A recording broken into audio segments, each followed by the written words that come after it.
Tahukah Anda apa itu penyakit autoimun? Seberapa bahayakah penyakit autoimun bagi tubuh? Lalu, apa yang harus Anda lakukan jika Anda menderita penyakit autoimun? Yuk kita bahas lebih lanjut.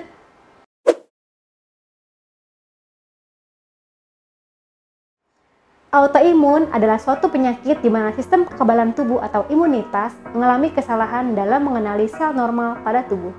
Seharusnya, tugas dari sistem kekebalan tubuh kita yaitu menjaga tubuh kita dari mikroorganisme patogen lainnya seperti virus, bakteri, jamur, dan parasit. Dengan cara mengirimkan pasukan sel imun yang merupakan bentuk dari sel darah putih seperti basofil, eosinofil, neutrofil, monosit, dan limfosit untuk menghasilkan zat antibodi dan menyerang benda-benda asing tersebut, sehingga mampu melindungi sel normal pada tubuh. Namun pada penyakit autoimun, sistem kekebalan tubuh justru mengalami gangguan dan berbalik menyerang sel normal pada tubuh, sehingga menyebabkan gangguan fisiologis dan kerusakan jaringan tergantung dari organ apa yang diserang. Jika dapat diibaratkan, sistem imunitas mirip seperti satuan militer, sedangkan tubuh diibaratkan sebagai suatu negara. Satuan militer tentunya bertugas untuk menjaga dan mengamankan wilayah dan rakyat dari suatu negara. Namun, bagaimana bila pada suatu ketika satuan militer justru berbalik menyerang rakyat dari negara tersebut? Tentulah, negara tersebut akan kacau balau dan sistem pemerintahan tidak dapat berjalan sebagaimana mestinya. Pastilah banyak rakyat yang kelaparan dan menderita akibat serangan militer ke negara tersebut. Hal itulah yang terjadi pada tubuh manusia yang mengalami autoimun. Penyakit autoimun dapat dibagi menjadi dua kategori tergantung dari organ apa yang diserang, yaitu tunggal dan sistemik. Tunggal berarti sistem imun hanya menyerang satu organ tertentu, contohnya seperti darah, kulit, sendi, dan tulang, misalnya, atau folikel rambut, dan organ yang lainnya. Sedangkan sistemik berarti sistem imun menyerang beberapa organ dan sistem tubuh yang lebih luas. Sampai dengan saat ini, ada 200 jenis penyakit autoimun yang berhasil diidentifikasi. Namun, ada beberapa penyakit autoimun yang sering sekali ditemui seperti rheumatoid arthritis, anemia hemolitik, penyakit Graves, deep vein thrombosis, myasthenia gravis, idiopathic thrombocytopenia purpura, psoriasis vulgaris, pemphigus vulgaris, dan Behcet disease. Jenis penyakit autoimun lainnya dapat kamu lihat pada gambar berikut.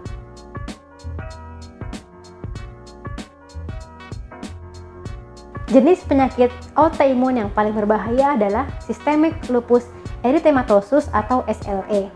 SLE adalah penyakit autoimun yang menyerang lebih dari beberapa organ, sehingga menyebabkan peradangan dan kerusakan jaringan yang meluas tergantung dari organ apa yang terkena. Apabila kelainannya hanya terbatas pada gangguan kulit, kondisi ini dinamakan dengan Discoid Lupus Erythematosus atau DLE. Namun jika sudah menyerang ke berbagai organ secara meluas, maka akan berkembang menjadi Systemic Lupus Erythematosus atau SLE. Ciri SLE pada umumnya adalah butterfly rash atau ruam pada wajah yang berbentuk kupu-kupu. Selain itu, terdapat juga peradangan pada kulit, peradangan pada sendi, dan proteinuria, yaitu keluarnya protein dari urin. Lalu, apa saja penyebab autoimun? Penyakit autoimun ini sering sekali dianggap sebagai penyakit kutukan, santet, ataupun sihir, akibat sulitnya untuk mendiagnosa dan mengobati penyakit autoimun ini. Sampai dengan saat ini belum diketahui secara pasti apa saja penyebab autoimun. Namun, ada beberapa faktor yang menjadi risiko seseorang menderita penyakit autoimun. Di antaranya, yang pertama, genetik atau keturunan. Kedua, lingkungan, akibat paparan zat kimia ataupun radiasi. Ketiga, perubahan hormonal, seperti pada ibu hamil ataupun pada perempuan yang sudah menopause. Yang keempat, infeksi patogen, seperti infeksi bakteri, virus, ataupun parasit. Yang kelima, vaksinasi, dan imunisasi.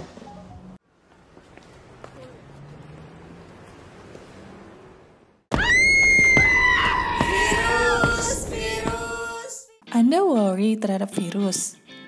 Indonesia itu negara tropis, di mana cuaca panas mematikan bakteri dan virus. Simpel banget loh untuk terhindar virus, bukan dengan cara mengurung diri dalam ruangan. Tapi, berjemurlah kamu selama 2 jam di bawah panas matahari. Perbanyak konsumsi protein dari putih telur 5-10 butir putih telur. Ingat, putihnya aja ya. Konsumsi apel merah 2 buah per hari. Masih belum percaya diri terbebas dari paparan virus? Gunakan Proimun dosis 0,12 kali berat badan kamu. Hasilnya itulah banyak kapsul Proimun yang bisa kamu konsumsi. Dengan ditambah 2 sendok makan madu sebelum tidur malam. So, berjemur, konsumsi protein, banyak makan sayur, ditambah konsumsi Proimun. Udah deh bebas virus kemana aja. Sip deh, bebas dari virus dengan Proimun. Proimun, your immune booster. Dalam sebuah jurnal dikatakan bahwa proses molekular mimikri, yaitu adanya kemiripan yang signifikan antara elemen patogen tertentu yang terkandung dalam vaksin dan protein tertentu pada manusia, dapat memicu terjadinya autoimun. Kenali gejala autoimun sebelum terlambat. Seperti yang sudah dijelaskan sebelumnya, terdapat lebih dari 200 penyakit yang digolongkan sebagai penyakit autoimun. Di antaranya pun memiliki gejala yang sama. Secara umum, gejala-gejala awal penyakit autoimun antara lain: yang pertama, nyeri di sekujur tubuh, nyeri yang membuat badan seperti ditusuk-tusuk. Kedua, nyeri sendi. Bagian sendi yang paling sering diserang adalah sendi lutut, sendi di pergelangan tangan, punggung tangan, hingga buku-buku jari. Nyeri ini terjadi di kedua sisi kiri dan kanan. Nyeri ini juga sering diiringi pembengkakan dan atau kekakuan, sehingga membuat kamu sangat kesakitan dan sulit bergerak. Yang ketiga, fatigue, yaitu rasa lelah berlebihan dan berkepanjangan, seperti habis berlari jauh, membuat energi tubuh seperti terkuras habis. Bahkan untuk mengangkat badan dari tempat tidur saja terasa sangat berat. Yang keempat, timbul demam ringan. Bila dipegang oleh orang lain, badan akan terasa agak hangat. Namun ketika diperiksa dengan termometer, suhunya masih normal pada batas atas, sekitar 37,4 sampai 37,5 derajat Celcius. Kelima, rambut mengalami kerontokan parah.